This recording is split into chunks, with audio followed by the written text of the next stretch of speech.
أينما تكونوا يدرككم الموت ولو كنتم في بروج مشيدة وإن تصبهم حسنة يقولوا هذه من عند الله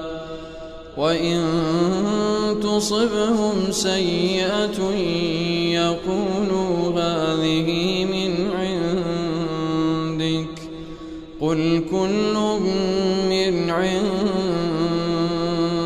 الله فما لهؤلاء القوم لا يكادون يفقهون حديثا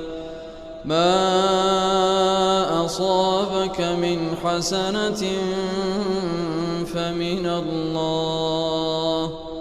وما أصابك من سيئة فمن نفسك وأرسلناك للناس رسولا وكفى بالله شهيدا